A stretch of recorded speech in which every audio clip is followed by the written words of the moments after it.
Oke, buat kelas 11 ya. Jadi pertemuan kali ini kita akan belajar tentang momen gaya atau biasa disebut sebagai torsi. Nah, eh, di sini nanti Mister akan berikan post test ya. Oke, next.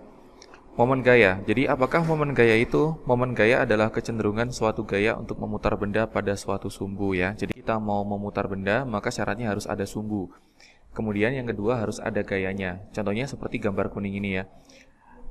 Ada batang, kemudian ini dikasih buletan, ini dikasih buletan. Yang buletan sebelah sini akan dikasih suatu poros ya, dikasih poros, titik. Ini akan bertindak sebagai sumbu, sedangkan gaya berada di sini. Nah, syarat suatu benda itu bisa berputar, maka harus ada torsi. Nah, torsi disimbolkan sebagai tau ya. Kita bilangnya tau. Tau sama dengan R dikalikan dengan F, di mana R itu adalah jarak antara sumbu dengan gaya. Jadi tau adalah momen gaya, sedangkan R adalah jarak antara poros dengan tempat yang diberikan gaya, di mana F-nya adalah gaya itu sendiri. Nah, kalau kita lihat dari syarat ini ya, maka harus ada R-nya. R itu adalah jarak antara ini dengan ini. Jadinya kalau kita berikan gaya tepat pada porosnya, maka benda tidak dapat berputar ya. Jadi kalau di sini dikasih gaya, kita tarik dengan gaya sebesar apapun, maka batang tetap tidak bisa berputar. Kemudian yang kedua adalah F-nya. Jadi meskipun ada poros, tapi ketika tidak ada gayanya, maka benda tidak akan berputar. Nah, di sini menggunakan perkalian cross ya. Perkalian cross sudah Mister ajarkan waktu kalian kelas 10. Jadi perkalian ini akan menghasilkan hasil yang berupa besaran vektor. Kemudian karena cross, maka hasil terbesar akan dibentuk ketika sudut yang terjadi adalah 90 derajat. Kita tahu dari mana? Kita bisa lihat dari sini ya. Karena perkalian cross ini kan vektor ya sebenarnya. Ini vektor, ini F-nya juga F vektor. Ketika dikalikan dengan menggunakan sistem skalar, maka menjadi R dikalikan dengan F ya, ini besarnya, ya besarnya jarak. Ini besarnya gaya, dikalikan dengan sin theta, di mana theta itu adalah sudut yang dibentuk antara batang dengan gaya. Kesimpulannya, hasil terbesar akan diperoleh ketika nilai dari sin theta itu sama dengan 1, dan sin sama dengan 1 diperoleh ketika sudutnya itu sama dengan 90 derajat. Jadi kalau F-nya ke sini, maka akan menghasilkan hasil yang lebih besar daripada ketika F-nya ke sana. Ya, kira-kira demikian. Kemudian, ada beberapa permasalahan di mana satu batang itu dikenai oleh beberapa gaya. Nah, kalau gayanya ada banyak, maka ada yang positif, ada yang negatif. Sebenarnya, kesepakatan yang umum dijumpai kalau berlawanan dengan jarum jam, maka nilainya positif, sedangkan searah jarum jam nilainya negatif. Tapi ada beberapa juga di soal yang sebaliknya, ya, itu nggak masalah. Jadi biasanya yang ditanyakan itu adalah besarnya. Kalau besarnya negatif ataupun positif itu nggak apa-apa, asalkan di awalnya kita sudah pakai kesepakatan yang sama. Contohnya, kalau misalkan dari awal kita sudah pakai berlawanan jarum jam itu positif, maka seterusnya juga pakai yang seperti itu. Kalau di awalnya kita beranggap yang searah jarum jam yang positif, maka seterusnya harus tetap seperti itu supaya dihasilkan besar yang sama. Nah, contohnya seperti ini ya. Nah, ini ada poros, ini ada batang ya, kemudian ditarik dengan gaya F arahnya ke sini. Nah, kalau ini kita putar, maka batang ini akan berputar berlawanan dengan jarum jam. Karena berlawanan dengan jarum jam, maka tanda yang dihasilkan adalah positif. Sedangkan kalau ini O, ini di sini dikasih gaya, diputar seperti ini, maka arah putarannya akan searah dengan jarum jam. Sesuai dengan kesepakatan yang awal, maka yang searah dengan jarum jam, maka nilainya torsi atau nilai momen gayanya itu akan dihasilkan negatif. Kemudian, ini ada contoh, bangun persegi ABCD berikut dengan sisi-sisi 20 akar 2 cm, bekerja gaya F seperti pada gambar. Jadi F-nya dari sini ke arah pojok sana ya, dengan F-nya sama dengan 10 Newton. Pertanyaannya adalah besarnya torsi F dengan poros di titik A. Nah ini lupa, ini A-nya belum ada ya, A-nya ada di sini. Ya. Jadi karena di sini porosnya, di mana ini ke sini itu adalah 20 akar 2, maka kita bisa tuliskan tau sama dengan F dikali R kalikan dengan sin theta. F-nya 10 Newton, R-nya adalah jarak antara poros dengan tempat yang dikenai gaya. Gayanya berasal dari sini. Berarti kita masukkan 20 akar 2. Kemudian sudutnya karena ini persegi, dan ini dari titik satu ke titik yang lain berseberangan, maka ini garisnya akan membentuk diagonal. Di mana sudutnya ini pasti akan sama dengan 45 derajat. Jadi kita bisa tuliskan 45 derajat. Kita hitung 10 dikalikan dengan 20, jadinya 200 ya, 200 akar 2 dikalikan dengan sin 45 derajat itu setengah akar 2. Jadi hasilnya akan diperoleh ini, coret dengan ini, 100 akar 2 dikalikan dengan akar 2 adalah 2. Jadi 2 dikali 100 sama dengan 200. Ya, kira-kira seperti itu. Next.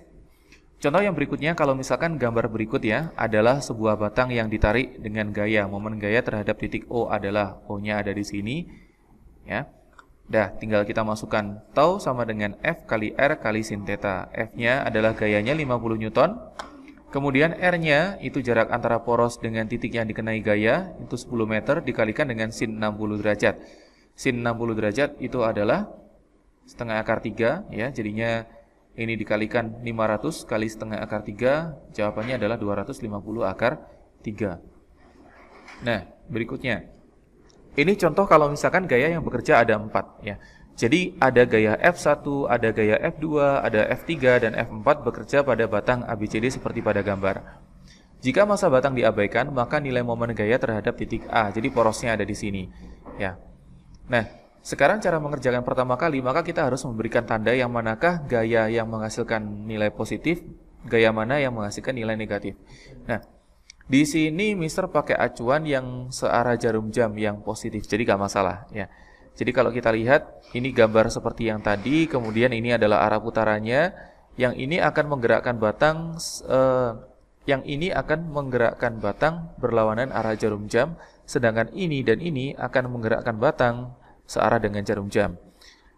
Kemudian gaya yang tepat pada A itu bisa langsung kita abaikan. Kenapa? Karena tepat pada poros. Kalau tepat pada poros, maka gaya tidak akan menghasilkan torsi atau nilainya 0. Nah, ini. Ya. Kita lihat R-nya untuk masing-masing gaya. F2 R-nya itu adalah 2 meter. F3 R-nya, ingat tadi R itu adalah jarak antara poros dengan tempat yang dikenai gaya, berarti di sini ya. R3-nya sama dengan 3 meter, sedangkan R4 nilainya sama dengan 6 meter. Kemudian kita hitung ya, seperti ini kira-kira sigma tau A, ya, tau A itu adalah porosnya, sama dengan F2 dikalikan dengan RAB. RAB itu adalah jarak antara A dengan B. Tambah dengan F4 dikalikan dengan RAD, jarak antara A sama D. Ini positif semua karena yang searah jarum jam tadi kita pakai acuan yang positif. Sedangkan F3 nilainya negatif karena dia berlawanan dengan arah jarum jam. Ya. F3 dikalikan dengan RAC atau jarak antara A dengan C.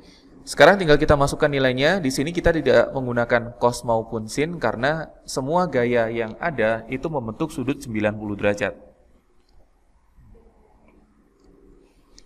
4 dikalikan dengan 2 ditambah dengan 10 ya. F4-nya 10 dikalikan dengan 6 dikurangi dengan 5 dikalikan 3, kita hitung ya. Ini 8, ini 60 dikurangi dengan 15. Jadi hasilnya adalah 53. Itu kalau misalkan gaya yang mengenai batang itu jumlahnya lebih dari 1. Berikutnya momen inersia. Jadi momen inersia itu adalah ukuran kelembaman suatu partikel untuk berotasi terhadap porosnya. Nah, ini kalian mengenal tentang hukum Newton tentang gerak translasi, itu kan ada F sama dengan sigma F. Itu ada sigma F sama dengan 0, ada sigma F sama dengan M dikalikan dengan A. Nah, massa yang ada di hukum-hukum Newton itu adalah ukuran kelembaman suatu partikel untuk bergerak, tapi yang translasi. Jadi, kalau untuk berotasi, maka bisa kita katakan massa tersebut akan berganti menjadi momen inersia. Nah, momen inersia untuk partikel bisa kita hitung dengan cara yang gampang. I sama dengan sigma M kalikan dengan R kuadrat, di mana M itu adalah massanya, R-nya adalah jarak antara massa itu dengan porosnya. Nah, seperti ini. Ini contoh ya. Ada 3 buah partikel dengan massa M, 2M, 3M dipasang pada ujung kerangka yang terletak pada bidang XY. Oke, ini salah ya ini ya. Jadi, jika sistem diputar terhadap sumbu Y, maka momen inersia sistem adalah ya. Jadi karena diputar terhadap sumbu Y, maka kita anggap nilai yang 2M ini nanti tidak masuk karena dia terletak tepat pada poros. Kalau terletak tepat pada poros, maka R-nya sama dengan 0, bisa kita abaikan, mirip dengan waktu kita belajar tentang momen inersia yang tadi. Nah, sekarang tinggal kita lihat ya, kita mulai dari, ini kan karena I sama dengan sigma MR kuadrat, maka kita tinggal tuliskan benda yang pertama adalah 3M, sedangkan jaraknya antara 3M dengan poros itu adalah A, jadinya 3MA kuadrat. Ditambah dengan Di sini masanya adalah M dikalikan dengan R-nya, itu jarak antara ini dengan ini 2A, 2A-nya kita kuadratkan jadinya 4A kuadrat ya. Jadi kalau kita kalikan ketemu 3MA kuadrat plus 4MA kuadrat, jadi hasilnya sama dengan 7MA kuadrat. Oke, kira-kira seperti itu yang bisa Mister sampaikan untuk pertemuan kali ini. Kalau ada kurang jelasnya silakan kalian bertanya. Terima kasih dan semoga sukses.